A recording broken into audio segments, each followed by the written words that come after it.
Talking to Death is released every Friday and brought to you absolutely free. But if you want ad-free listening and exclusive bonuses, subscribe to Tenderfoot Plus at tenderfootplus.com or on Apple Podcasts. Talking to Death is a production of Tenderfoot TV and iHeart Podcasts. Listener discretion is advised. Welcome back to Talking to Death. It's been a few weeks since we've put out a new episode. Apologies for the delay. We've been hard at work on Up and Vanished, and because of the time constraints involved in investigating a case in real time, we just haven't had enough time to dedicate to Talking to Death. But rest assured, we're back to it, with a new episode this week, and we have a really fun guest. If you've been a fan of Tenderfoot shows for a while, you may know the name MAVS. It's an acronym for Makeup and Vanity Set. MAVS is the musician who composes the Tenderfoot music across all of our podcasts. He's an incredibly hardworking guy with an incredibly creative talent. Payne had a chance recently to sit down with MAVS to talk about how they met, how they've worked together for nearly 10 years to create some of the most beautiful music to go along with some of the most tragic stories that Payne tells. This is one you definitely don't want to miss. So let's jump into it. This week, Makeup and Vanity Set.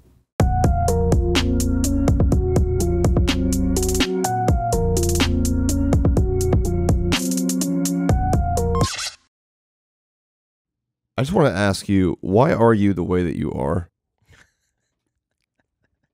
In what way? In what way? I'm just fucking with you.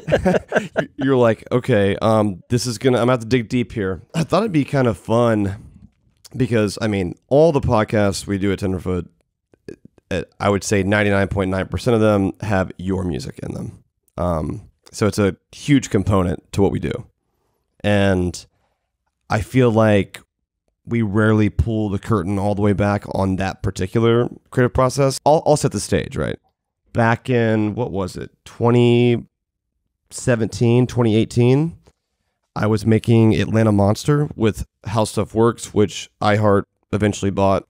And I was on MusicBed, and I was looking for songs, music to, score the podcast.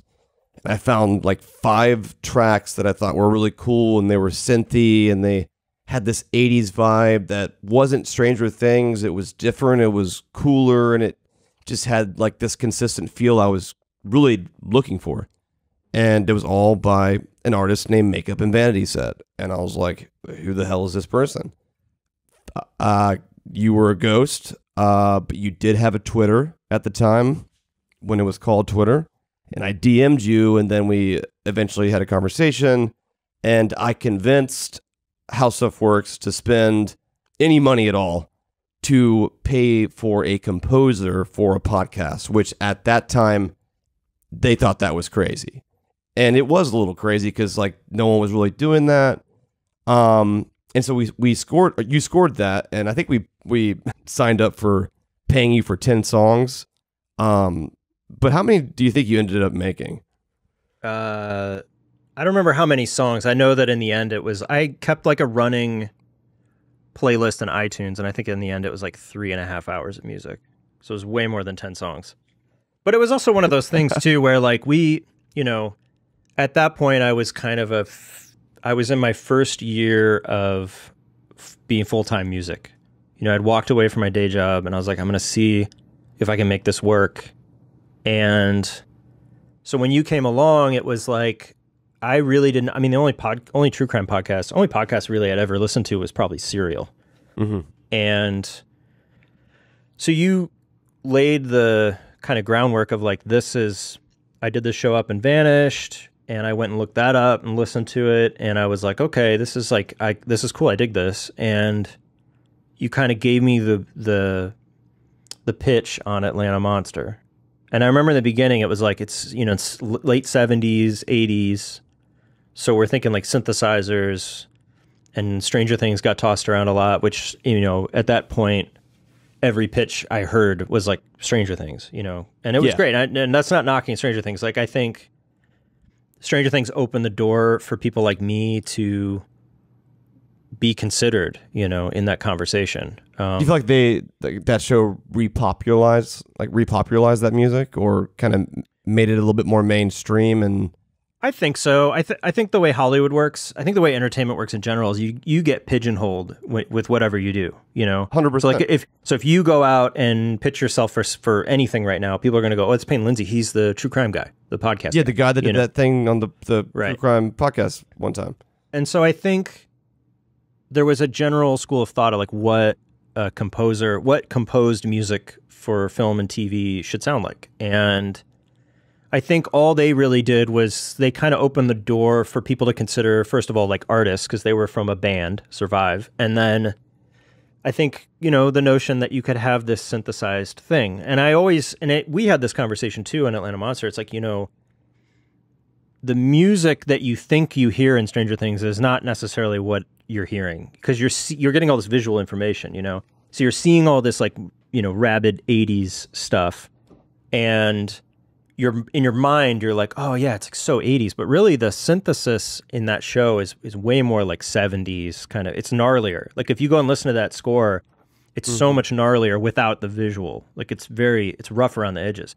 And so when we started working, it was like, I think it's funny because with Atlanta Monster, like I think the most Stranger Things-ish thing about that show is probably the theme, and then everything else gets a lot darker because it was a dark story. You needed to be in that space with that story. And I don't know, it's cool because we did that whole show via text and email. Yeah, let's talk about that, because that sounds kind of unbelievable, I feel like. But we literally, we had a phone call, we did a deal, we agreed to work on this together, and I just started making cuts of episodes, little segments, and I would just, on my MacBook iMessage, send you a clip with no music, and then I would just kind of describe what was going on and the tone, and then you would interpret that and do your own thing and send it back. And we just did that for the months. whole show. Yeah, the whole show, like without even really vocally expressing much. I think that, I mean, at that point, how big was Tenderfoot? How many people worked for Tenderfoot? Oh man, it was tiny. It was, I mean, this was on the heels of Up and Vanished season 1. So season 1 of Up and Vanished ended in July of 2017. And then Sworn. Immediately, Sworn came out. Sworn was a show, I guess, during or right after that. And then the next question was, okay, what podcast am I hosting again? Is it Up and Vanished season 2, or are we doing this or that? And Donald had this idea to cover the Atlanta child murders, and through like a weird series of events, these guys who worked at Apple, the podcast department at the time, came to Atlanta Ponce City Market building where How Stuff Works was working out of, and had a meeting with Jason Hoke, which we know now, and somehow got brought up that, you know, the guys who make Up and Vanished are upstairs. And eventually Jason emailed me, and I met with him downstairs, and then I started talking about, you know, what we were doing next, and I loosely pitched Atlanta Monster podcast, and, you know, kind of coincidentally, serendipitously, he had a similar idea of making a podcast on the same story. And from there, we decided to collaborate and make this the priority show. So this was the second show I ever hosted, but it was also being produced while I was on tour for Up and Vanished, which was its own bizarre experience. Yeah. And so I was calling the serial killer in prison, Wayne Williams, like literally before and off stage and in the weirdest places imaginable. Right. Yeah. Like, I'm like, what existence is this? And eventually I got sick of hearing that guy, and I blocked him on all numbers. But after Atlanta Monster, we decided to keep working together. We were both at a point, I think, in my career, I realized the value that original music brings to the storytelling that we're doing. And I've always been somebody who is inspired by that and uses that to kind of set my tone and my mind and my writing and imagining a scene or the vision as a whole. And so the next thing we worked on was Up and Vanished season 2. And at this point, we still had never met in person. And so this is months after Atlanta Monster, which was very successful. #1, I think, for like a month. You know, we did a huge press run on it, and it was a big hit success. And we started working on Up and Vanished season 2. And this is where I want you to pick up, because we had not met yet. No. Well, I think it's worth saying at that point, like, podcasting was still pretty small. Like, the amount of shows that were in existence is pretty small. Like, because I remember that show came out and it was sort of like, oh, okay, cool, you know. And I remember at the time thinking like, oh, that's neat, you know, like it did well. Like I was making it up as I went along. Like I didn't know how anything worked. And you kind of came in and were like, well, I'm doing this show, and I think that whole process, if I learned anything through that process, right, I learned that you and I work together really well. Like we have a very similar kind of workflow where it's like, don't overthink it, trust your gut. And we, I think, almost immediately had a pretty good shorthand. And I agree with that. But for someone who doesn't really know exactly what you mean, you know, trusting your gut, don't overthink it. What actions what actions are you taking? So I think the thing that happens a ton from my perspective is I'll work on something, and whatever the thing is, whether it's film, TV, if it's a game, it could be anything. A lot of times people come to the table and they say, hey, this is my thing that I made, and I maybe don't believe in it fully. Like I'm shaky on it, you know, and I need you to make music to make it better, which is a really bad way to start a partnership, I think, because you want to be with somebody who has a vision, you know, who has that vision and believes in that vision. And, you know, up until that point, I had like put out records, and I had worked on a handful of things. And my first year in full time, I was like chasing freelance work. I was like, okay, I'm gonna go do this. I was making all these like I was doing all these wine commercials for a Chilean ad agency. I don't know. The guy just found me on like Facebook and was like, so I was doing all this like music for it. Yeah, or? Just music for these. Yeah, they were based in Chile, and it was like, he was like, hey, I got this wine ad, and he'd send it to me, and I would have to like make a Tycho ripoff or something, you know, like do some kind of like sound alike. And, you know, I was doing that just purely because I was like, this is what you do, I guess. And, you know, what I realized was, you wanna be working with people that the thing they're doing is like their #1 thing, right? It's like they're fully invested in it. And then B, you want to work with people that have you want to be on the same wavelength with them creatively, right? So, and I think that's what was great about Atlanta Monsters. Like I think right out of the gate, we kind of understood what you wanted, and then we just, I don't know.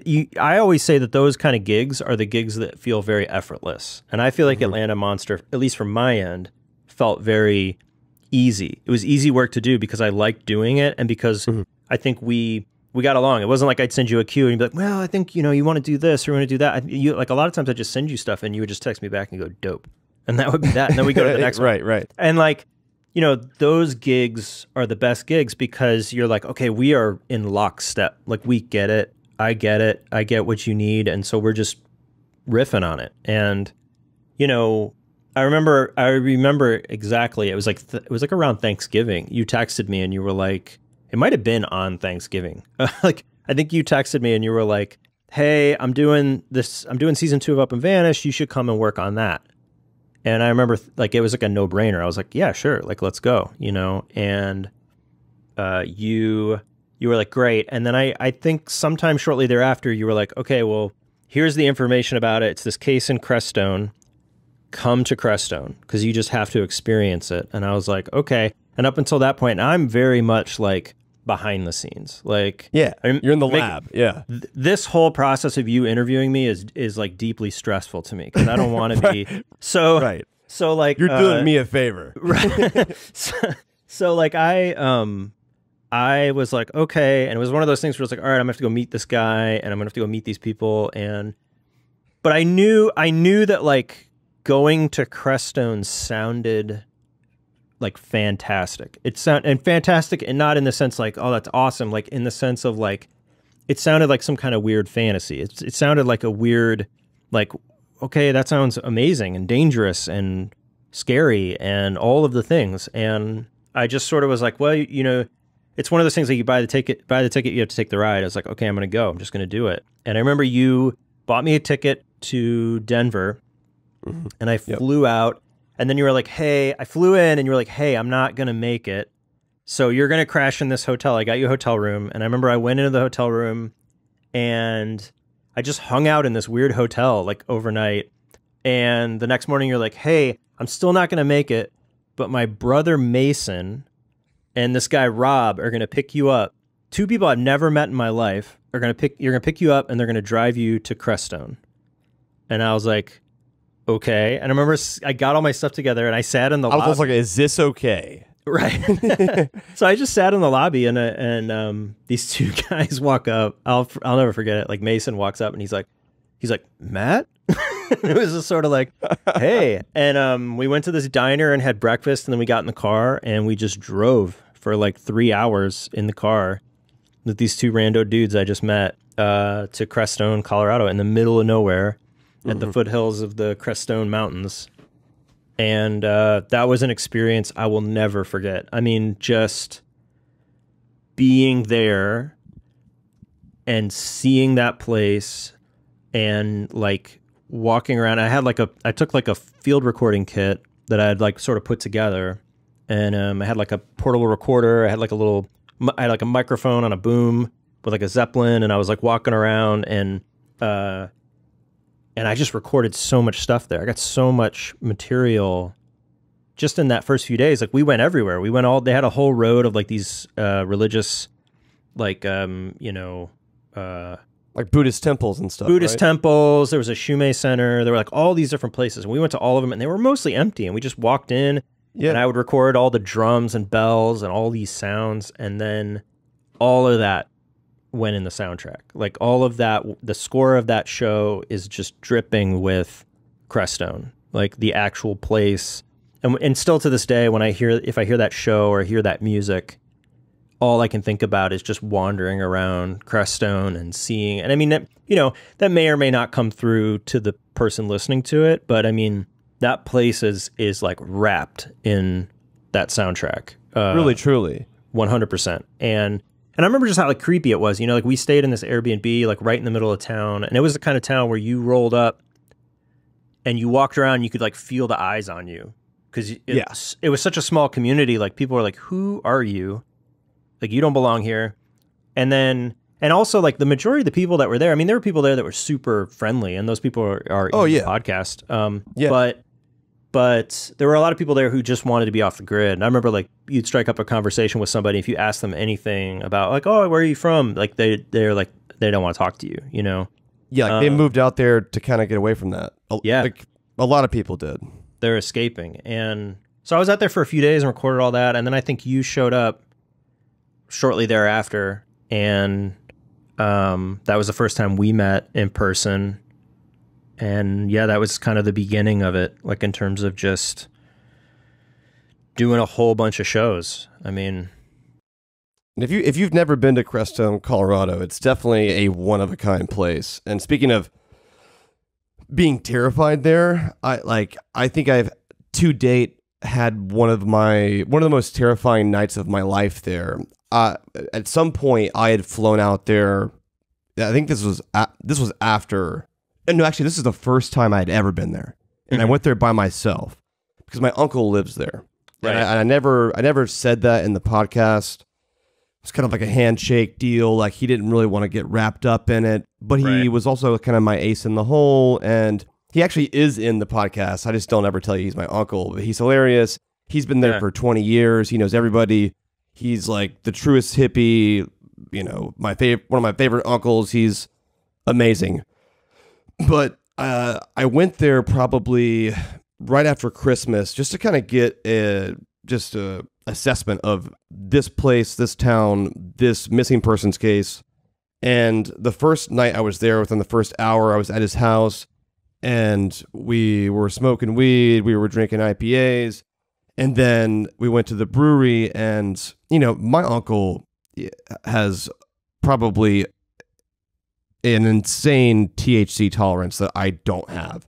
But I took a gummy, and, you know, next thing you know, I'm in this bar, and I'm like, oh my God, this is the highest I've ever been. I think I'm gonna die. And he's like, all right, man, well, I'm gonna head out. You know where you're going? And I was like, yeah. And I had an Airbnb. Yeah. And I was like, okay, do you mind like me like following me there, or make sure I'm going the right way?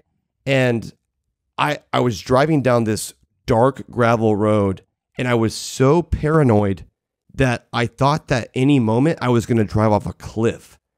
Even though when I woke up in the daytime, it was just a flat road with not even a fucking bump in it. Were you staying in the dome? Were you in that yes, dome? I was. Man. I was staying in that dome house, and then Place is creepy all on its own.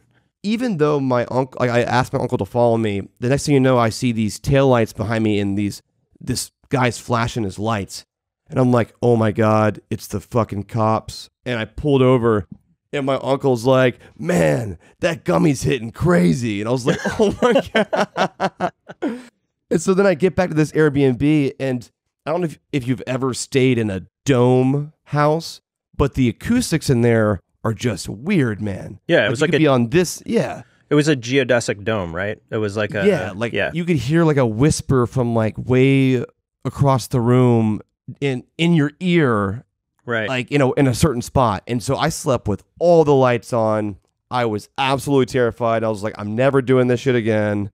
Crestone was welcome to Crestone, baby. Crestone was like a haunted place. I mean, and it's funny because like all those years later, I mean, I had a lot of people reach out to me after that doc was on HBO about that lady, because we talked to her at some point. The Love Has One cult? Yeah. And, you know, I think I remember that first night, like we were in the Airbnb and we had kind of come back for the evening, and it was dark out. And when dark in Crestone is not dark like anywhere else. I mean, it's like it's pitch black. Like you can't see anything.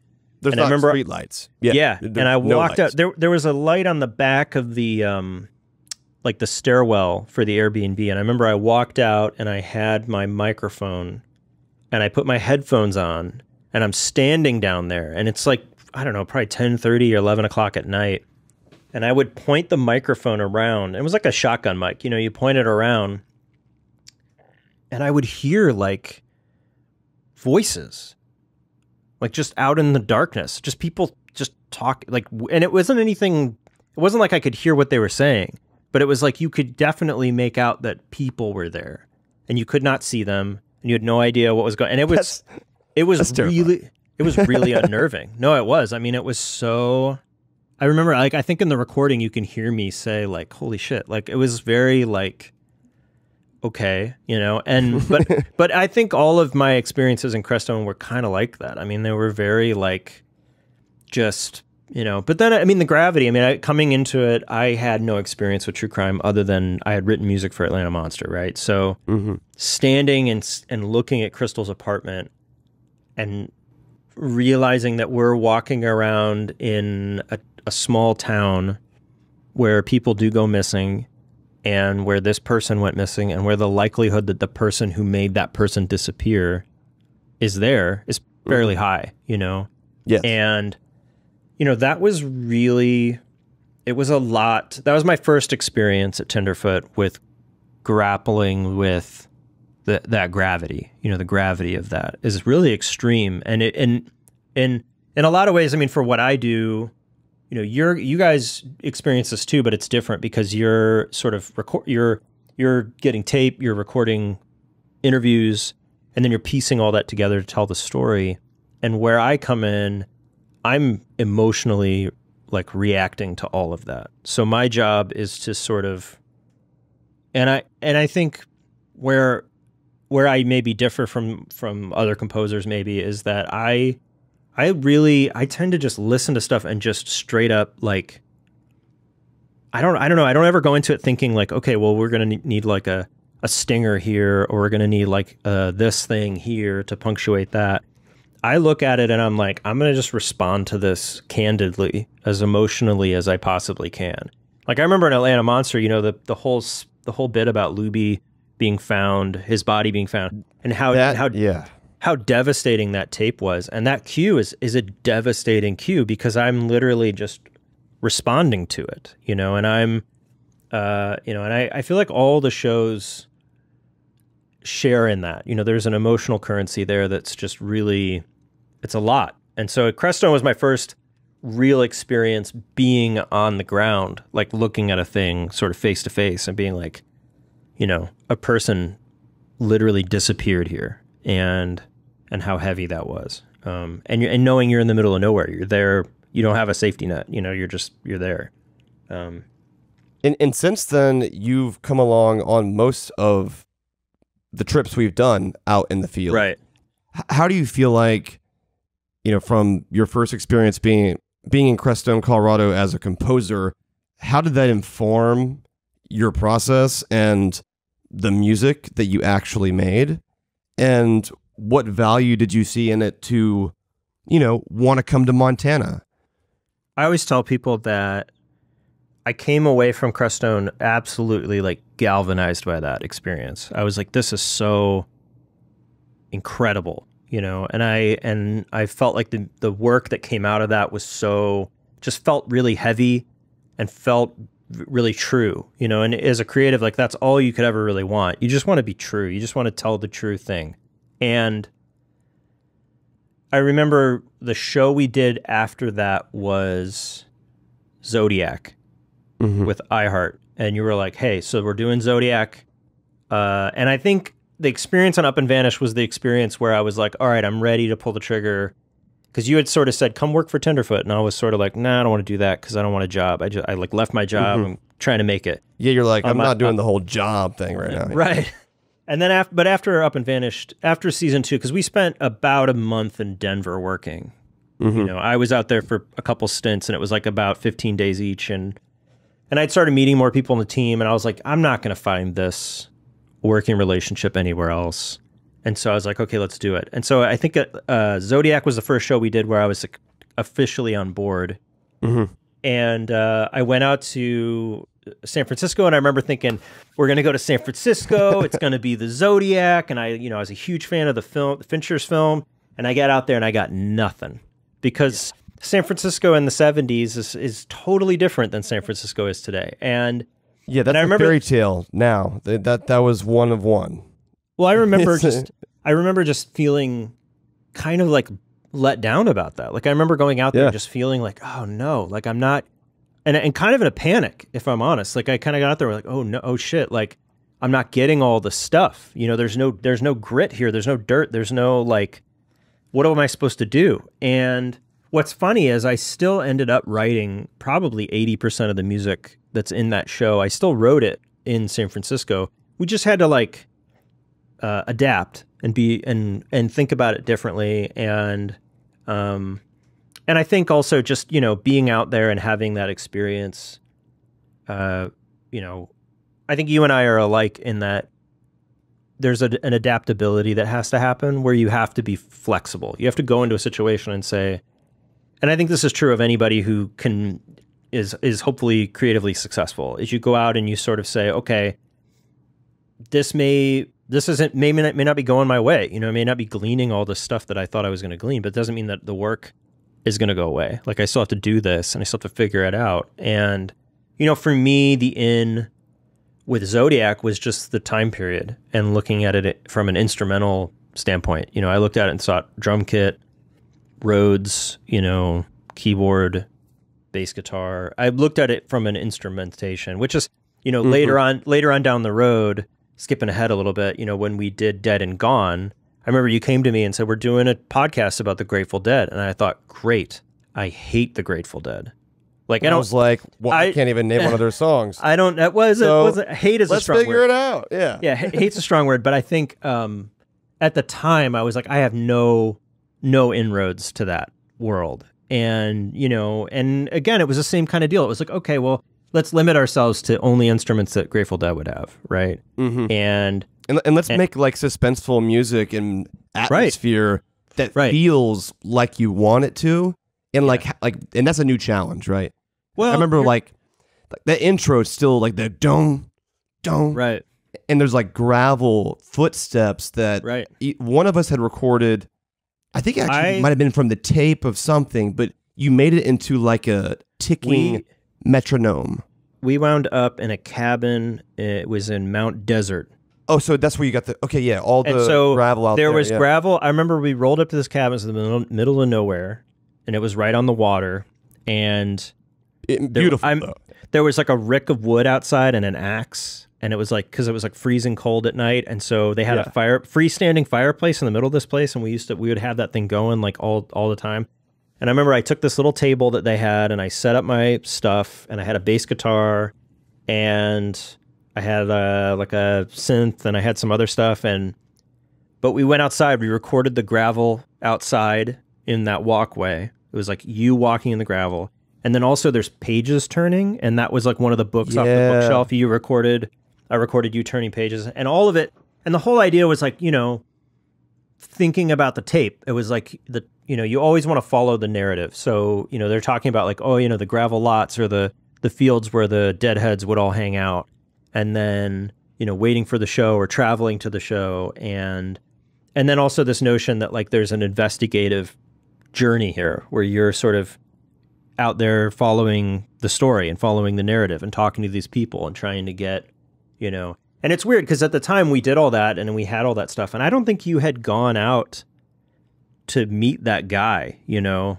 I think that stuff came later where you went out to approach him and it was like terrifying and you had to like, you know, bolt out of there. Yes, that came afterwards. That came months later, but we made almost all the other episodes and the music kind of before then, and then the last few we were doing in real time. Well, I think it was, and I think it was, you know, I remember being out there and I remember distinctly thinking about how terrifying, like you're telling that story about Crestone and the gummy, right? Like how terrifying it would have been. You're out there, you're following the Grateful Dead. The Grateful Dead is this jam band. It's like a happy existence, you know? They're just chasing Nirvana, basically. Like they're just looking to feel good, you know? And how the sort of underbelly of that is a lot gnarlier, you know? The drugs, the high highs and the low lows, you know? And you know, we went out there and we talked to people and people would be very candid about drugs. And I remember sitting in those interviews with you and being like, I would be in the back taking notes and writing down the names of all these drugs. And then I would go on YouTube and just, you know, shout out to Hamilton's Pharmacopoeia from Vice. I watched that whole series and it was essentially like, you know, learning about all these crazy psychedelic drugs that people were doing that I had never heard of. And the kind of terrifying nature of that stuff. And so it, you know, I came at it from a standpoint of like, all right, I'm going to really lean into that. I'm going to lean into the scariness of, you know, and it's funny because like in that soundtrack, there's a lot of, it's probably way more experimental, I think, in places than any other show we'd done. It was just really spaced out and, but spaced out in a scary way. Like, do you feel like giving yourself guidelines or parameters, like example being, I'm going to try to strictly use instruments that were around that the Grateful Dead would have used and have that kind of be a starting point for me, and then almost in a way that's a creative challenge to make something work? Do you look at it like that too? Totally. I mean, before I went to school to study music, I really want to go to film school. And, you know, when I graduated high school in 2000, and at the time, you know, I was really into indie films. Like independent filmmaking was a big deal at that point. And you had kind of the higher echelon, like, you know, the Tarantinos of the world. You know, he had just put out Pulp Fiction, and but then there were all these other people that were operating in Europe that were incredible, like the Lars von Triers and, all the guys that got folded into and I was really obsessed with the whole Dogma 95 thing where it was like, we're going to make these movies and you have to adhere to this strict set of rules, right? And those rules, you can only, all the cameras have to be handheld. All the titles have to be done in camera. There were all these like strict rules that they made, and they made a ton of movies using this sort of guideline, and they're all fascinating. They're all really interesting. And I always found the place where I was at my worst in college was I would go into these studio sessions. We'd book time, and I'd go in and I'd sit in this $1 million studio. The really fancy studio, tons of stuff. Yeah, the one where you're like, I don't know what half this shit does, or if we even need this shit. Well, it's like but all it feels cool. Yeah, all the outboard gear, a giant fancy console, and you sit in there and you feel like, man, I feel like my hands are tied behind my back. It's almost what's stifling creatively when you have everything at your disposal. Like you want it to be more binary and more just fundamental. Right. And my whole existence, I wear black every day. I eat the same thing at the restaurant that I know I like. There's a creature of habit. Yeah, well, there's a decision fatigue, and that's by design in a way. It's like you kind of are like, this is the way that this is the way I keep myself in a lane, so that when I'm working creatively, I know exactly what I want to do. And my whole studio, my space in here is like that, where, everything is kind of designed in a way where it's all hooked in, and it's all ready to go. I don't want to patch or unpatch things. I just want to work, And when we work together, like if you're in the studio with me, I find that's how we've always worked. We kind of just chase an idea. Like if there's a thread, it's like, okay, pull that and do that and see where it goes.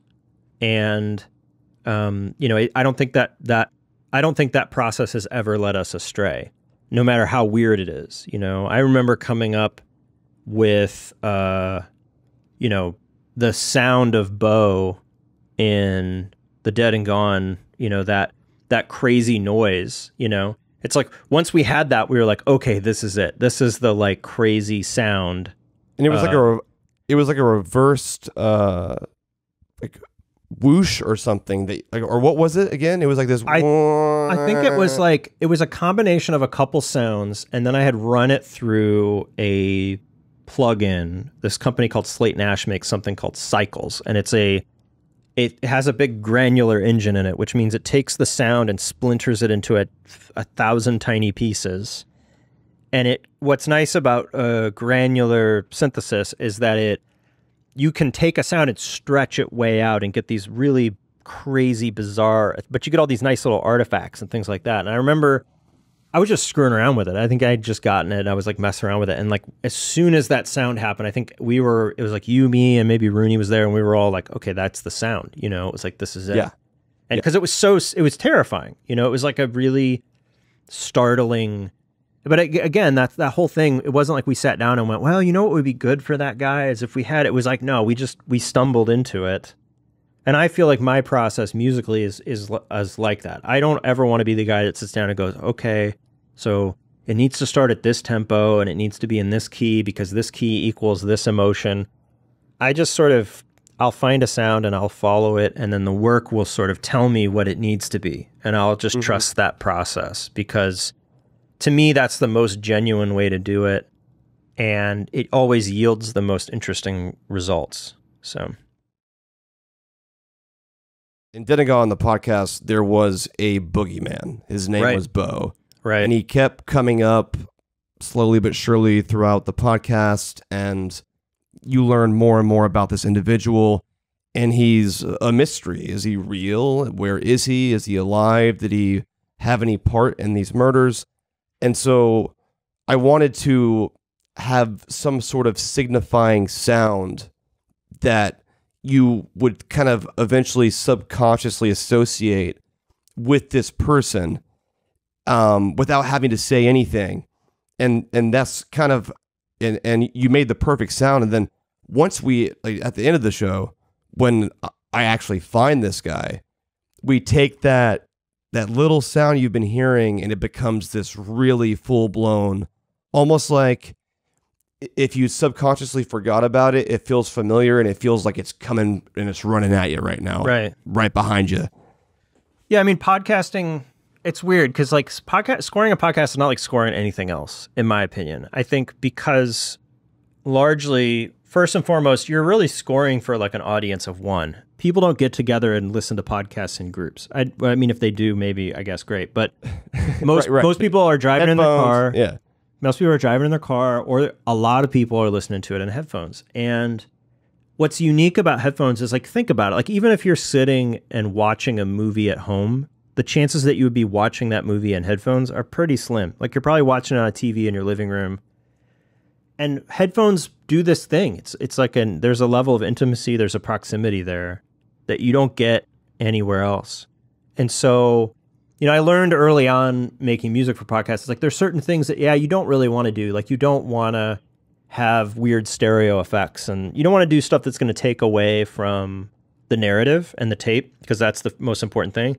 But also, I think what's different between what we do at Tenderfoot and what maybe someone else would do is, instead of it just being wallpaper, you know, we want it to always be useful and used in like a cinematic way. And that, I think that was something I appreciated about the process that you had early on, because it was like you came from film. So you look at everything and go, how can we make this as cinematic as possible and as interesting as possible? And, you know, I feel like my job as the composer is always just keeping up with that, trying to stay in that zone and support that.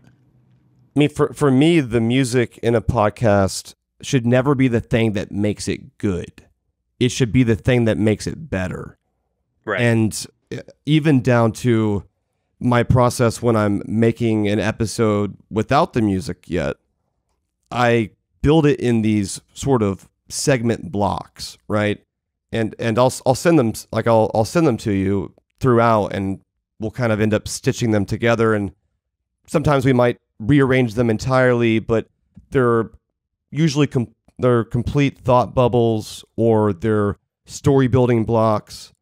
And when I put an episode together and there's no music in it and it's in the right order and there's no VO, my goal is to be able to play that and for you to pretty much have a good idea of what happened or what's going on. Totally. So therefore, now when I come in and say anything, it's technically adding to it. It's building upon it. It's connecting the tissue. It's adding another layer or, you know, level of personability or insight, description. And then the music starts to bring to life the ways some of this stuff really feels. And then it becomes a more organic experience. And like, you know, people get writer's block. You know, I'm sure there's days where you're like, fuck, I don't know what to make today. And I feel like we've done some weird things sometimes to jumpstart our brains when it comes to what should this sound like. And I think it all started in San Francisco when we had lost our minds out there, being in this weird Airbnb. And I went downstairs in the basement and I just recorded some weird noises on my voice notes on my phone. And I just texted them to you. Yeah. And then you just started messing with it. And then it became this haunting, and it became sort of like one of the main themes in Zodiac. And to this day, we've still done that. We've done it with radio rental, with buying an actual reel-to-reel and playing with those tapes. Or I'll send you, like, I just found this one, like I'll send you stuff like this.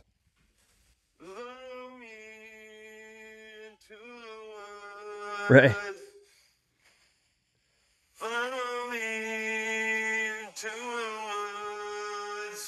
And so, yeah, like I recorded that on my phone. Like that's the original audio, not in a nice microphone. Right. So it's got its own weird feel. And then that became something really weird. And I remember just sitting there because you just put it through, I don't know what that plugin was, but you just dropped it into something pretty quickly.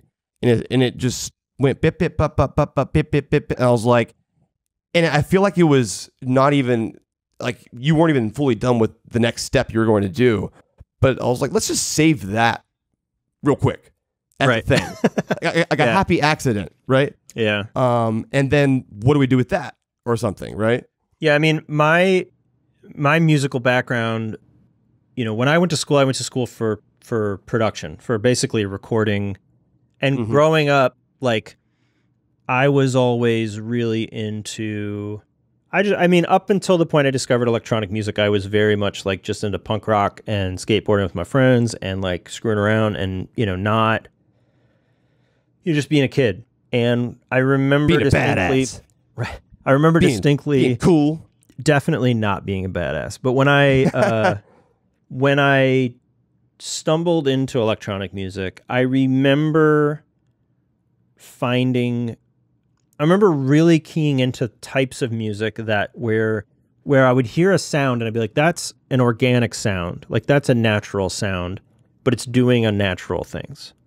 And being really fascinated by that. And like, okay, well, how did they do that? I know what that is, but it's like doing all these crazy things. And I had no idea how that worked. So it wasn't necessarily like, oh, well, here's a drum machine or here's a synthesizer. It was like, no, I was really into the sort of strange application of sound and editing and sound design. And so when I went to college, I was like on a mission to do that. And I was at a school where there were a bunch of other kids who were kind of there to, you know, be engineers in studios or work on a tour or make pop records or whatever. And so I was kind of always, I was a little bit of the odd man out in that way, where I was like, I looked at college and said, I'm here for 4 years to make music every day and I did that.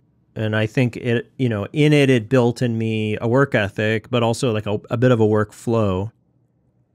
And I've always really, really held on to that. You know, I've always really held on to the idea that, like, you know, and really the stuff with you recording memos into your phone and then taking those things and applying them into sound. I mean, there's so many tracks in Zodiac where there's stuff hidden in things where you would never even know. But little Easter eggs, yeah, right. But that, to me, in my mind, that's no different than what we did in Crestone. You know, I'm like, yeah, exactly, right. I'm going to record it. In a way, it's almost like you're trying to sample something. Like you're sampling like a location or a thing or a feeling, you know, because there's been plenty of recordings where it's like, you know, you thought the door latch in your house had a weird sound. Let's record that, you know, and then how can we turn that into like an impact sound or like a, you know, a thud. I mean, we have a cue where it's like your cat meowing, you know, yeah, and Sabrina's, like, right. And so like, how do we, you know, and I just think that stuff's interesting. I think it's cool because it's, first of all, there's no instrument on Earth that's going to make that sound. That's literally one. It can't. Right. Yeah. Right. So you can mirror it, you can mimic it, but like that is from that thing. Right.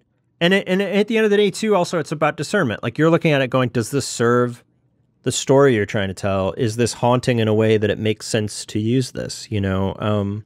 And all shows are different. Like Crestone, you know, we had the experience we had in Crestone. When I went to Montana for me was like totally different because to me, Montana was just expressly depressing. You know, I left Montana I had like 2 weeks where I just couldn't do much because the you know, being in a place that's that big and expansive and empty, and then going to the reservation and seeing the way that Native Americans were treated and having all that happen on the backdrop of like Black Lives Matter and what was going on in the States or what was going on, you know, in Atlanta at that time. There was a moment I remember that really kind of stuck out to all of us and you specifically. It was at some diner we were at. Do you remember this? Right. Yeah, we were interviewing somebody at the diner. It was a woman. She had a bunch of kids. They were all Native American. And there were like some older people in a booth who were just white people. And there was a guy there who owned the place who was also white. And it was like they were making like derogatory comments, like within earshot of this woman and her kids. And they like didn't flinch. Like they were just, it was like you could tell it was so normalized. And it was, and I I remember just being shocked. I remember you're like, what the fuck? Who's gonna do something about this? But it was just like it went unnoticed. Dude, it zapped me. And I remember I came back and I was like, oh man. And then I remember as I started really working on that show and that music, that was a show where most shows, I mean, the material is hard. And I think this is kind of an under talked about thing in true crime circles. It's like, there's an emotional toll, man, that comes with working on this stuff. And like, you know, I remember working on those things and really just, in my mind, it was like Ashley was like in the room, you know. It's like I could feel that. I mean, that sounds really kind of airy-fairy or something, but like it's true. Like I really had this sense of like there was a real responsibility there to tell that story in a way that was gonna you know, hopefully honor her, but also really key into that place, because you know that place it was so wild. It was such a wild place to go to, and the experience of being there. But also like, and it wasn't just me being a white guy walking around a reservation. It was like everybody we talked to, man, they were just like, you don't understand. Like, you don't get it, you know, and you can't get it. And they're right. Yeah. It's like, I also have never seen this before. You know, you might hear about MMIW in the news or something, but unless you've ever seen things in real life, it puts a different perspective on the way some people are being treated in the country. Right. And it was kind of wild because, like, you know, years later, you know, with like Lily Gladstone was nominated for the Scorsese film and was, you know, and she's from there. She's from that reservation. And it was like, it was so wild. But it was like she would do all this press and talk about it. And it was like, yeah, I know exactly what she's talking about. Like, and I mean, all shows are different, you know, and with every show, it's the same thing. Like I will be sort of brought into the loop on what it's supposed to be. Mm-hmm. And then I will go kind of scurry off and I will just do a lot of research on my own. I'll scour, you know, the internet for images and videos and anything I can get my hands on that's going to really help me dial in to what it is and who it's about.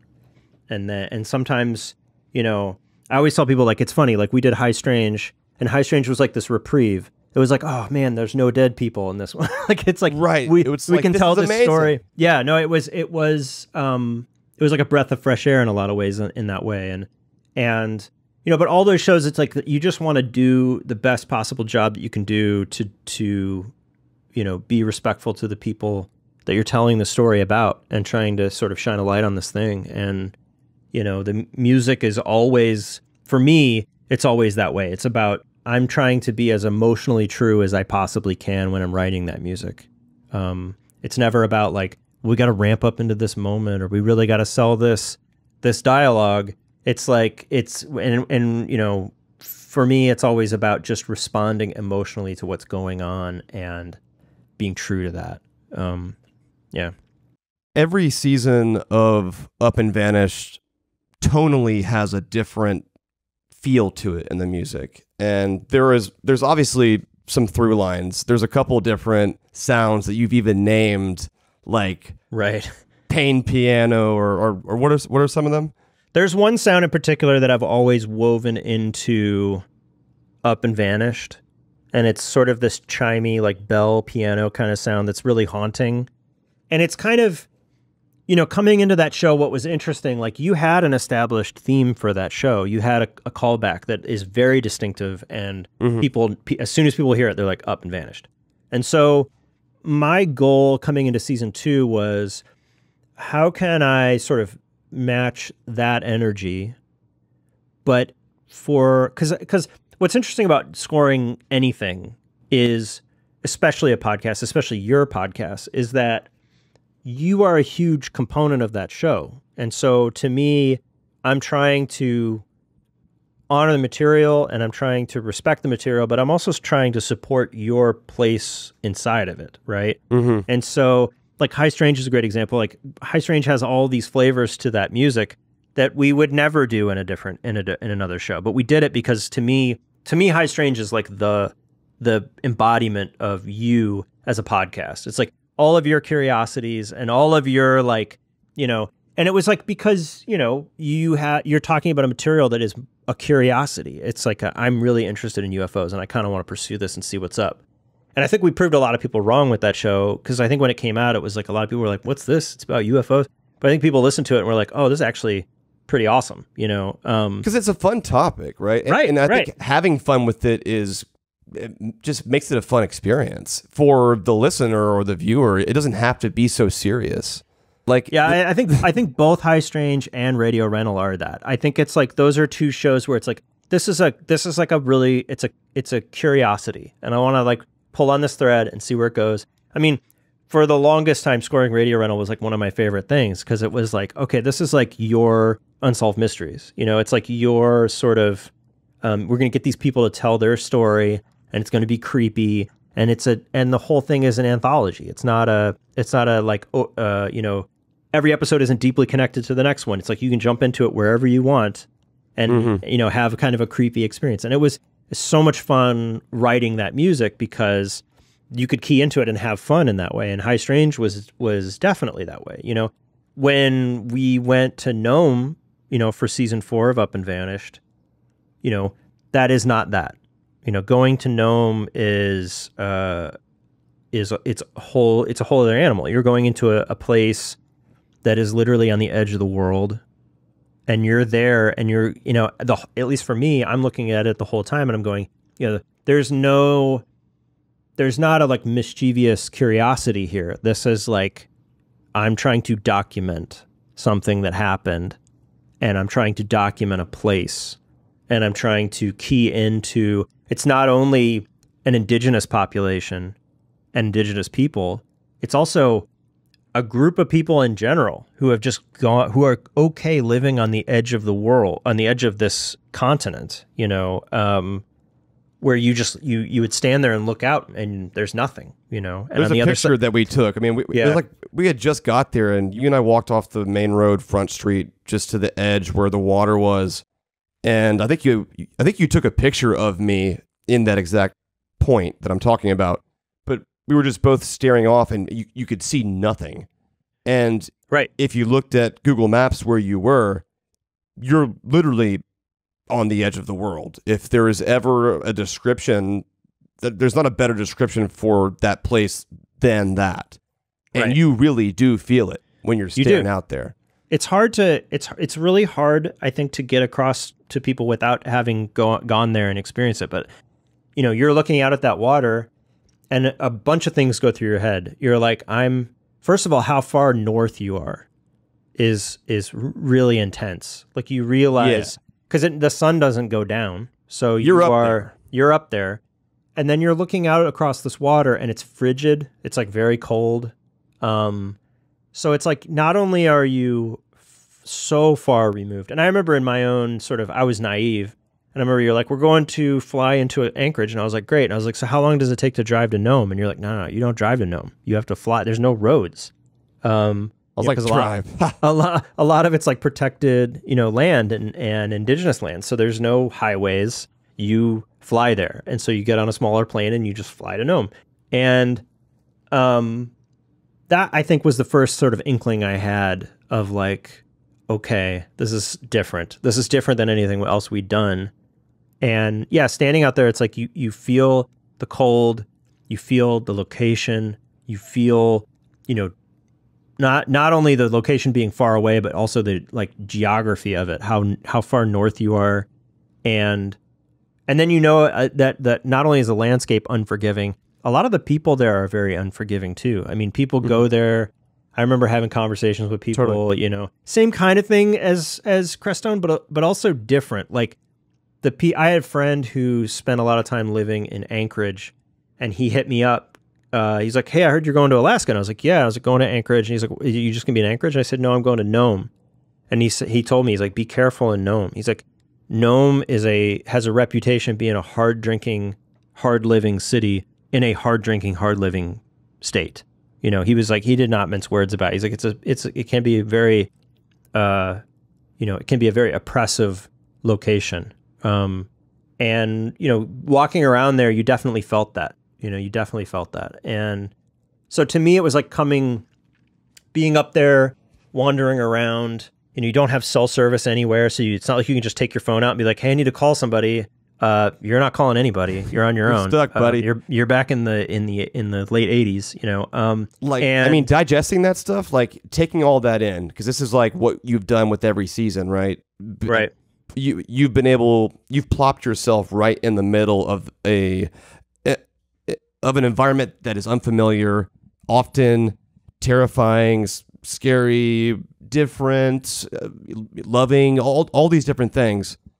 This season of Up and Vanished, In the Midnight Sun, Joseph Balderas, Florence Lakpialuk, Nome, Alaska, all of the factors here, musically, sonically, as you've built the soundtrack of this show thus far, what to you has stood out as something new and strong and different that you feel has propelled this show or has become part of its identity? The first thing I'm thinking of, a few months ago, you were at my house and you were talking about this thing called shepherd's tone. Right. And I thought you meant shepherd's pie, which is also very delicious. But just for those who don't know, because I didn't either, what is shepherd's tone? So shepherd's tone is like an auditory illusion where the perception is that the sound is rising in pitch forever. Like it just keeps going up and up and up and up and up. It's been around for a very long time. And it was kind of popularized. I think it really got popularized after Dunkirk, the movie Dunkirk. Hans Zimmer used it as like an effect, essentially. But the whole notion is that there's essentially three sounds happening at once. There's the highest octave goes up, the center sound stays steady, and the bottom sound goes up. And the top two are sort of cross-fading in volume, and the middle one stays consistent. So you get this effect where the sounds are just endlessly cycling through each other, and it gives this perception that sound is constantly rising. It's just going up and up and up and up and up, but it never achieves that payoff. It never gets to where it's supposed to be going. And like a real ascension would go, right, ooh, and then it would just stop. Get there. Yeah. But it's an auditory illusion. It is. It's sort of like a weird, I mean, it's like an auditory, like MC Escher drawing or something. Like it doesn't make sense. But I would say if there was ever a sound that I would want to associate to a place like Nome, it would be something like that. Because there is a definite sense of, like, all at once you're experiencing similar things to what we experienced when we were in Browning. Like you're in an area, but it's not a reservation. But everything about it is fairly, you know, if you want to live in Nome, you have to want to live in Nome. Like people that go there, it's like the homes are stick frame. They're designed to withstand the elements. Everybody there drives a truck or an ATV. You know, everything's covered in mud. You're not there trying to have like a nice yard. You know, you're there because you do, and it's one of those places too where if you're going to live there, you are like a skilled tradesman. Like you make something or you do something, because in order for you to survive there, you have to provide for the community. And it's not a huge community. But then, you know, also Cooper and I, we took the truck one day and drove up a mountain, and we're on top of this mountain, and there's like remnants of a glacier, and you look out and you see the majesty of like where you are. So on the backdrop of this place that is so utilitarian and cold and unflinching, you also look out and you're like, this is one of the most beautiful places I've ever seen, you know? So you wind up in this weird, it's like this strange duality of like, okay, everything about this place looks so picturesque. It looks like a painting. But then when you go into it, it's sort of like in the beginning of Blue Velvet, you know, it's like the sort of beautiful neighborhood. Everything's perfect, white picket fence. And then they zoom in to the grass and you go beneath the blades and there's all these insects and things that are like, you know, it's like, you know, there's something going on under the surface that maybe is not so good, and you know that there's people here that are struggling, that are trying to escape, struggling with addiction, and it's a darkness. Like there's a long shadow to that place, and I feel like musically for this season, that's what I really tried to key into. It was like the wind of the place, the sound of that eeriness about it. There's a big graveyard that sort of overlooks all of the downtown Nome, and you get up there and it's all these like white crosses, that are been stuck into the ground to mark these graves. So you just look out and it's a giant hillside of white crosses, and it's haunting, man. It's a haunting experience to be up there and see that. It really rattles you. That first 15, 20 minutes of the second installment this season, we wanted to come back, hit you in the face with this intensity that we're talking about. Right. We wanted it to be intense, and I wanted it to be ever ascending. And so we took this shepherd's pie. Yeah. We took this shepherd's tone concept.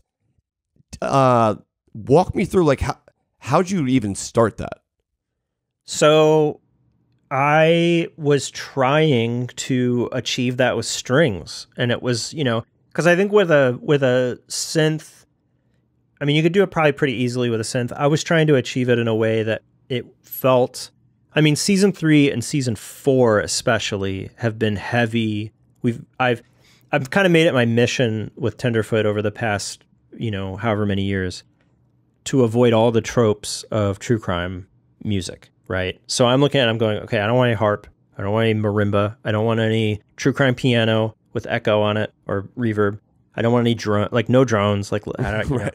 So for me, when we walked into season 4, the first thing we started thinking about was strings. And so we ended up recording, we had the theme music from Up and Vanished. I worked with my buddy Jordan Lenning in Nashville. We did arrangements for a string quartet and recorded a string quartet just to do it. Why not, And then out of that, I think a lot of the sounds ended up being really organic, lots of strings, and so when we started talking about the shepherd's tone, I was like, okay, well, how can we do this in a way that feels like this organic thing, feels like this, the grit and the texture of the place of Nome, as an actual played instrument. And so for me, it was like, how do we take a stringed instrument and create this effect to where, again, a natural sound made unnatural, where, a cello, there's a cello behind me here. It's like a cello is only going to go so high, how do you do that? And, thankfully, thanks to the shepherd's tone, it's like we created a sound where it just continuously keeps rising. And there's something uneasy about that. I think even if you're not a musician, your brain goes, wait a minute, this shouldn't be happening, and it kind of throws you for a loop a little bit, It's uneasy. I wanted the audience to subconsciously think, when is this going to end? Or like it keeps your attention, and then there's a reprieve and you go, holy shit. And then we can kind of, recalibrate as a listener, the listener can now recalibrate. Speak like the strings that you recorded for Up and Vanished this season, there's there's different renditions of the theme song and a bunch of cues that we've used throughout In the Midnight Sun. And there's a part in one of the new cues you made, the bip bip bop bop bop bop, that one. Yeah. And there's this really rough sounding cello, and it's like, yeah. What is that from? And I'll pull it out and show you, but you know what it is, like. Yeah, so one of the things we did, we basically booked a session. It was like an all-day session in Nashville, and my buddy Jordan came in and engineered the session, and we did all the renditions of the theme and recorded all that, and that was kind of the first half of the session. And then the second half of the session, we kind of earmarked for just trying stuff. And I told Jordan going into it, I said, we talked about what kind of players we wanted to get for the session. And I said, who do you know that's going to be like, who I can go in and talk to and say, hey, what's the weirdest like articulation that you can think of? Or what's a weird sound you can make with your viola that no one ever asked you to make, but you think is kind of interesting? And so we went into that session kind of the second half of it, just playing around and just, going, because we had them isolated and we had them in the booth and we were like, just let's make weird sounds. And what I ended up with was essentially a folder, like a library of just odd sounds. And, though, again, talking about sampling, that's kind of the way I look at it. Like I've laid those sounds into so many things, so many shows, so many episodes of Radio Rental, so many, I have worked that stuff into a lot of places. We were talking about the tape machine that we had in, I think we bought that in Maine. It was like an old reel-to-reel. And like we went in and recorded all the mechanics, all the weird, because those are such clunky switches and they sound really cool. So Cooper went in and recorded them on, and those have been in, I can't tell you how many shows we've used those in, but it's like they just show up everywhere. And it's kind of cool because in a way they kind of become like this audible fingerprint, right? Where there's a memory there, but also there's this sort of distinctiveness. Again, those sounds are one of one. It's like you just get them and they're weird and you get to use them in a weird way. And, I can't think of a better place to lay those sounds into than Gnome, because Gnome is one of one. Like there's nowhere else like that. So, it really served the story to represent that place sonically in such a weird way. And yeah, I think season 4 has been really interesting in that way because it's been a lot of, I think it's stretched us creatively in terms of how we tell the story and how we tell the story sonically, and, and really trying to, and again, it goes back to the experience of being in a place and just experiencing it. I remember one night I woke up and I was staying in that, there was like a hotel. We were kind of split up. You guys were in an Airbnb, and like there were a few of us that were staying in the hotel, and the hotel was like on the other side of town. And I remember I woke up one night, it was like 3 a.m. or something, and I walked over the curtains because they had blackout curtains everywhere because you had to. But I remember them saying like, oh yeah, the sun sets between such and such time and comes back at like 4. So I got up and I saw the time and I was like, oh, I bet it's dark outside. And I like pull open the curtains and it was like 6 o'clock, it was like not even remotely dark. It messes with you. Right. And it was the Nolan's Insomnia film, when Pacino is like going through the whole thing and he can't sleep. It's like, it absolutely is that.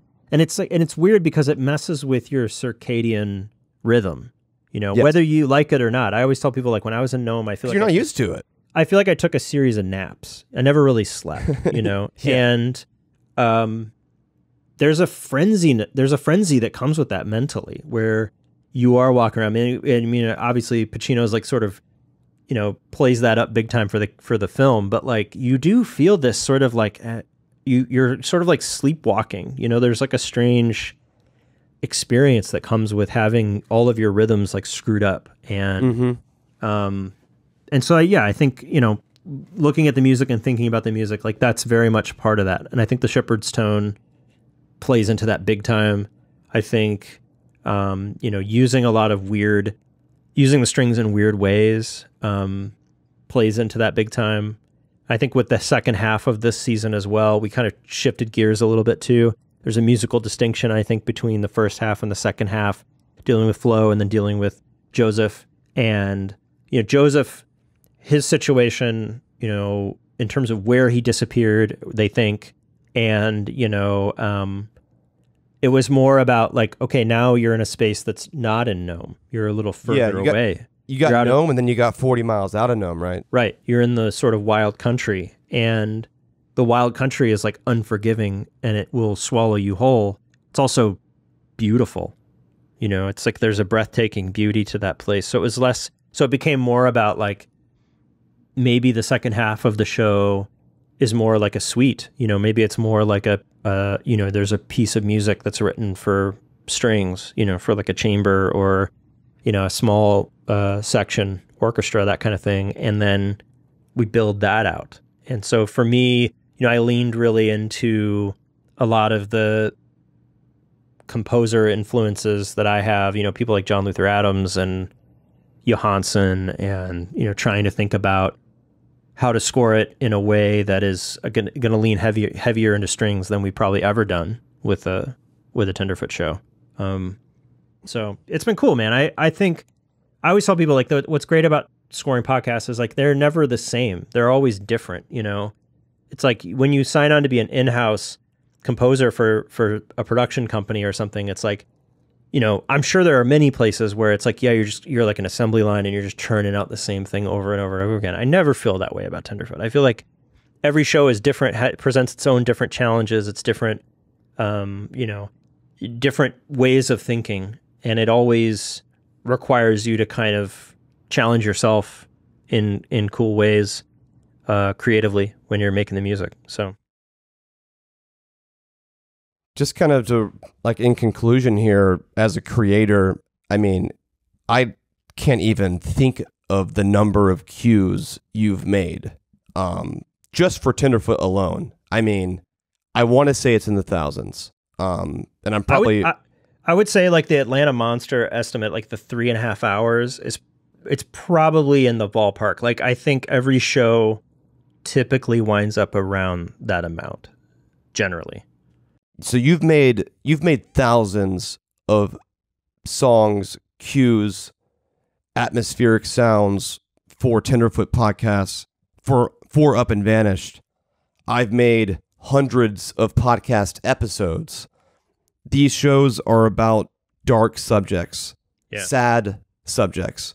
I will send you a raw edit of an interview where it may be the victim's family grieving, and you're scoring this.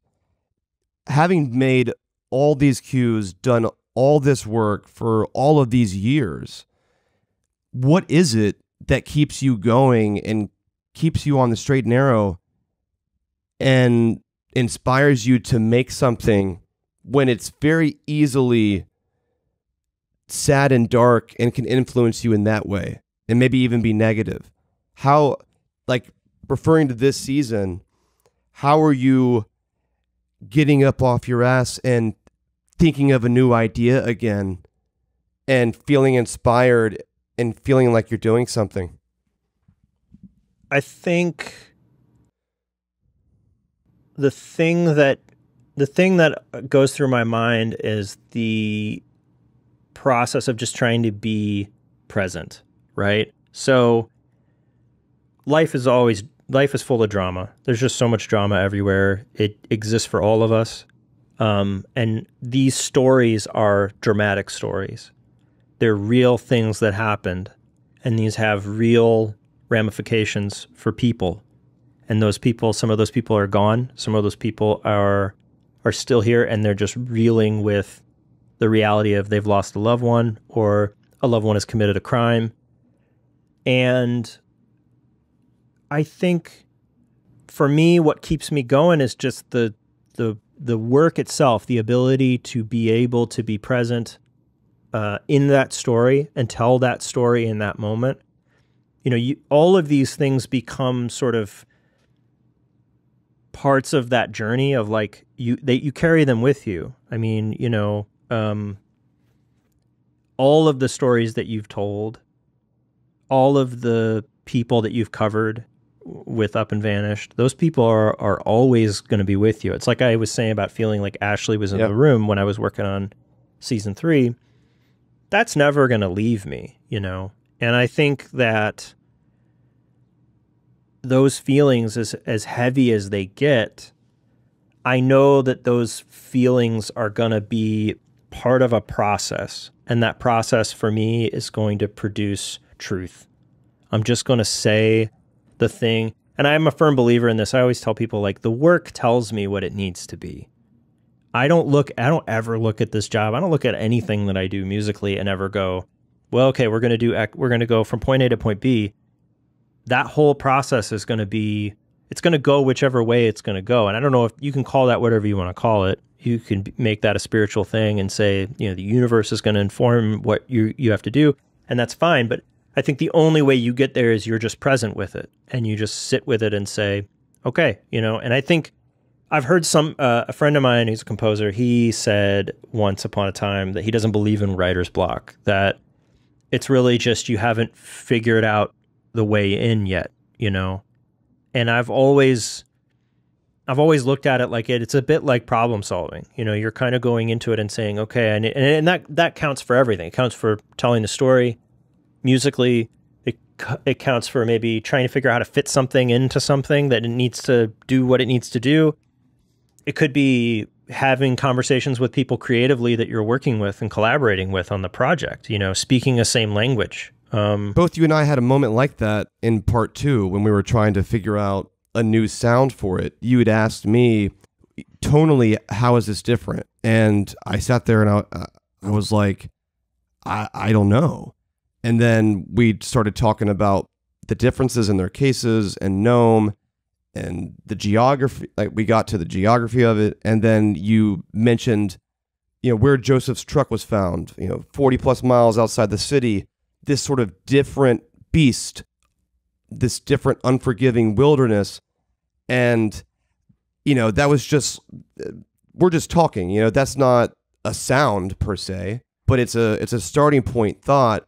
And then I wanted to pull that old silly trick out of the bag that we use, where I'll just record a voice note of my voice and let's just mess with it and let's just see if it could become something. And so I sang "Follow Me Into the Woods." Right. You did two things with that.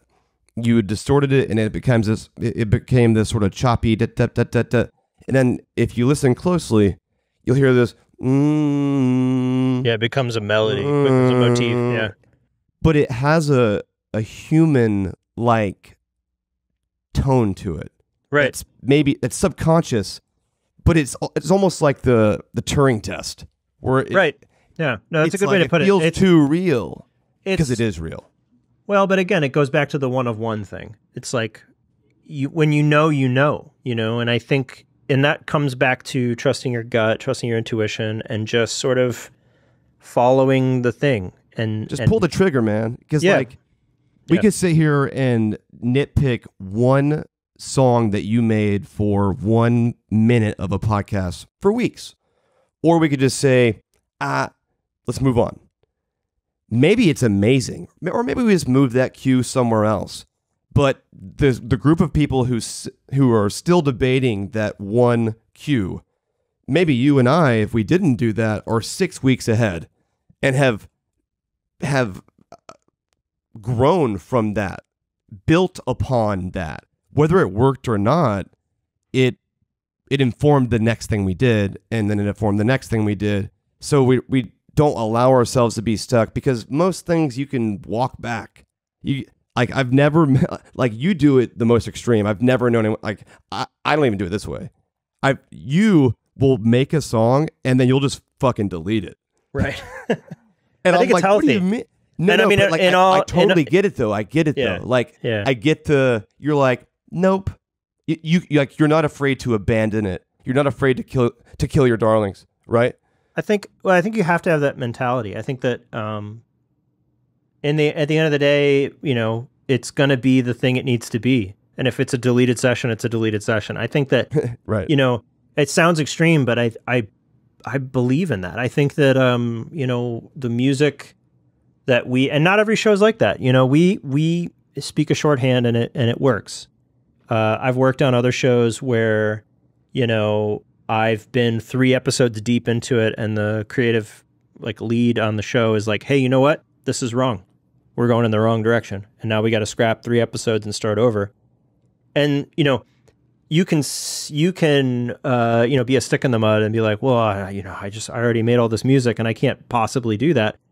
Or you can just say, okay, and roll with it. And, the show where that happened, I'm super proud of the way that music turned out in the end, because it not only was he right when he made that call, I think the results that it yielded were super interesting. And, you know, I don't know. I look back on all that stuff. It's weird. I don't really go back and listen to stuff. And when the shows come out, Same. I'm ashamed to say, like, I don't really listen to the shows because I've already worked on them and been through it. I'm just kidding. No. And like, I'll listen to it one time. I kind will of quality control kind of. But like the same way you delete something and it's gone forever, I'll listen to it once it's published and there's no takebacks. And so if I didn't like something, I remember it. Right. I'm like. I'm not. I mean, I'm not doing that next time. Or like, I liked that. I'm gonna do more of that. I don't go back and listen to records. Like, I think that for me, I kind of look back on that stuff and I go, this served a purpose for the time that it was the thing. And then when it's done, I move on. And I think that, you know, with these podcasts and the shows and all of the emotional currency that comes with that, that's how I pick myself up and keep going, because I look at it and I go, it was the thing that it needed to be, and we did it. And now there's something else, and we'll tell that story. And I'm grateful to be able to tell that story. So, you know, there's one more anecdote that I just thought of that was funny. A summer ago, we were in the studio in Atlanta, and I was telling you about a new podcast idea I had about UFOs called High Strange.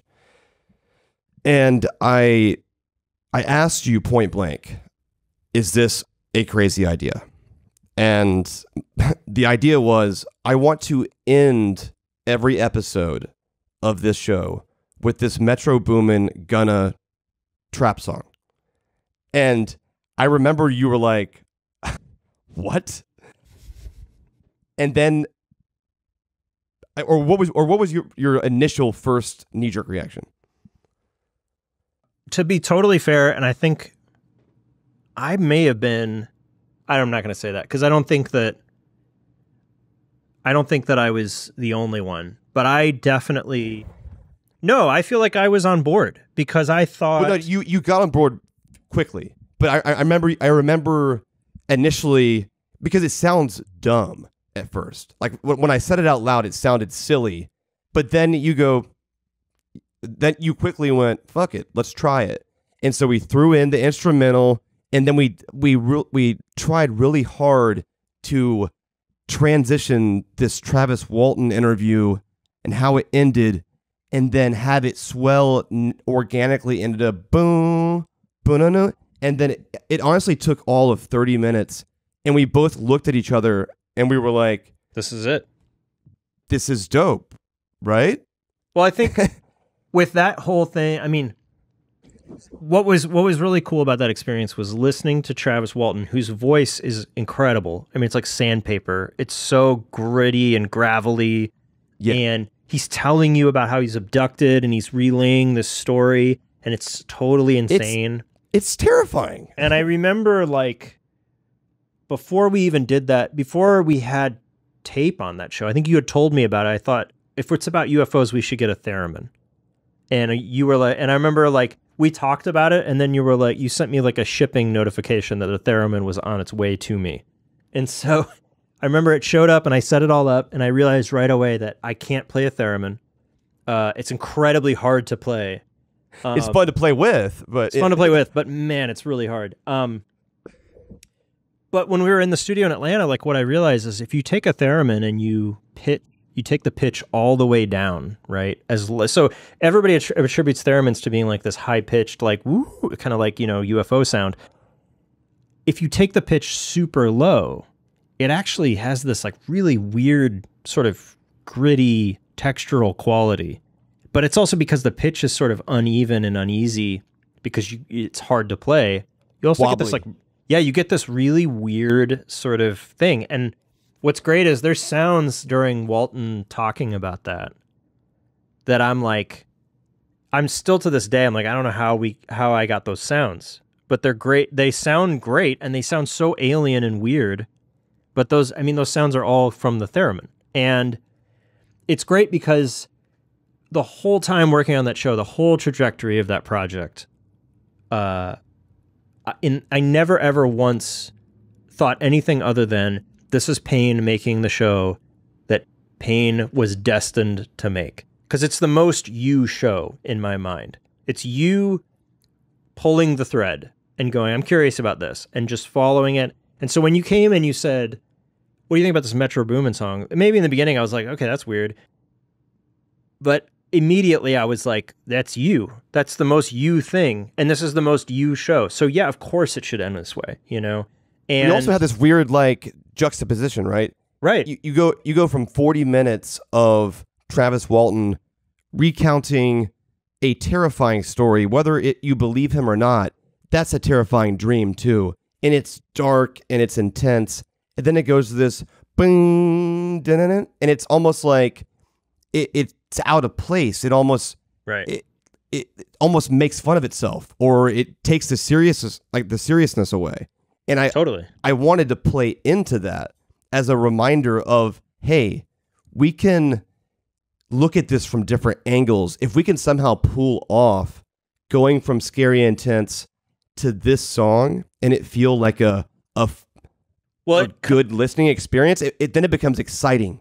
It's kind of at odds with what I was talking about before. It's like musically, you don't want to do things that take away, right? You don't want to have these panning effects that people are trying to listen to dialogue and they're like, well, I can't. It's confusing. And it's sort of it's like a 180 from that, because when that moment happens, it kind of smacks you in the face a little bit. You're like, oh, wait a minute. But also, like, there's no shows. I remember when you first hired me for Atlanta Monster, going online and being like podcast soundtracks and trying to find that. And there weren't. Turns out there weren't none. There was like a SoundCloud playlist by the guys that made Serial. And they had cues from Serial in a SoundCloud playlist. And I remember were great, but they were the Serial sounds. They were just NPR sounds, right? But we were going cinematic versus the journalistic. It was immediately like obvious to me that this was it was uncharted territory. And to me, all these years later, when you came and said Metro Boomin, it was like, oh, this is that. This is do the thing that you feel like is the thing to do. Don't worry about what the market says or what the industry is doing. Just do the thing. And it was a wild swing, but I think it absolutely worked. And it's like, and why would that not be our mantra? You want that to be the way to do it. You don't do the safe thing, do the scary thing, and I don't think Tenderfoot got to where it is by doing the safe thing. I think, we try to do something that's a little bit outside of the box, and that definitely was. It was super weird, but I love that show because that show tells a bunch of interesting stories, treats a bunch of interesting, topics, and it's all wrapped up through this prism of you and who you are. And I don't think people necessarily got that through something like Up and Vanished. I think that this is an opportunity for you to be like, no, this is like this is what I'm about. And I like this. We're all multifaceted people, right? Right. Yeah. I mean, the first podcast we ever made together, you scored hundreds of songs. We dove into this really dark, synthy vibe in Atlanta Monster. The podcast itself was a huge success. This was a new experience for both of us, making original music with someone we hadn't even met in person yet. A few months after the podcast came out, there was a scathing article about the show. Mostly about me and how stupid they thought I was. But there was a line in there about the music. Right. Do you remember what it was? Oh yeah, I'll never forget it. I always say, like, I got a mention in the New Yorker, which is pretty awesome. But they referred to my music as synth noir plink plink, which was in my social media handles when I still had social media. But I think that, like, I think that's great. I'm into that. Like, I think damn right it is. No, but I think that you again, it goes back to the thing. Like, if you go through, and I know you're the same way, but it's like if you go through everything waiting for somebody to dictate to you, like, whether that thing is good or bad, first of all, you can't hope to be true with what you're saying, right? With what you're trying to do. The being genuine about something. And I don't think a show like High Strange gets made if you're not trying to tell the truth as it pertains to you and who you are, right? Yes. I just hope that you get it the way that I got it, or experienced it the way that I wanted you to experience it, the way that I was experiencing it while making it. Right. Like, to me, that's the message. I don't want you to like it or like me. I want you to have the same experience that I had. Right. 100%. I think that, you know, if you listen to all that dialogue, you know, you end up like, you know, like Brian Wilson, you know, from the Beach Boys. You know, you release all your records in mono and you fill your living room with sand, you know, because you go crazy, because you're just obsessed with how people perceive it, or, you know, whatever. And I don't know, like I said, I'm just happy to be here. I'm happy to make music, and, you know, I get up in the morning and I make coffee and I come in here and I just make stuff. And you know, that's a pretty cool space to be in. I'm grateful to be in it. And I'm grateful that we get to, you know, tell stories and tell stories the way we want to, I guess. So you got a lot more synth, more plink plink left in you. Right. I'm just plink plinking away. And I appreciate, I mean, you've taught me so much as a creator. I feel like we've both been able to learn from each other and challenge each other. And, you know, you told me one time that every time you open your MacBook and you're making a new song for a podcast, there's a brief moment where it feels like you're learning how to ride a bike again. Right. And I was like, holy shit, that resonates so well with me. I've made hundreds of episodes. Every single time I go, I think I forgot how to do this. Right. And then we just push through it. And I think that, you know, to me, that's what's been special about working with you, is that we've been able to get better at what we do and try new things and not feel stuck. And creatively, it's kind of all you could ever ask for. To do what you're passionate about for a living, have an outlet that you feel doesn't keep you stuck. And the adventure is forever if you lean into it. Lean into synth noir plink plink versus being scared by it. You know what I'm saying? I can't imagine what the alternative is. You know, you just keep pulling the thread. I mean, that's, if there's anything to it, it's that. It's, you trust it, trust your gut, and just go with it. And yeah, I mean, it hasn't let us down yet. So no, let's keep going. Well, it's been fun, man. I need to come to Nashville soon. Yeah, I'm hanging. I'll let you know if I'm in the area. But yeah, it's been a minute. All right. But yeah, I'll talk to you soon, brother. All right. Peace. Talking to Death is a production of Tenderfoot TV and iHeart Podcasts, created and hosted by Payne Lindsay. For Tenderfoot TV, executive producers are Payne Lindsay and Donald Albright. Co-executive producer is Mike Rooney. For iHeart Podcasts, executive producers are Matt Frederick and Alex Williams, with original music by Makeup and Vanity Set. Additional production by Mike Rooney, Dylan Harrington, Sean Nerney, Dayton Cole, and Gustav Wild for Cogito. Production support by Tracy Kaplan, Mara Davis, and Trevor Young. Mixing and mastering by Cooper Skinner and Dayton Cole. Our cover art was created by Rob Sheridan. Check out our website, talkingtodeathpodcast.com.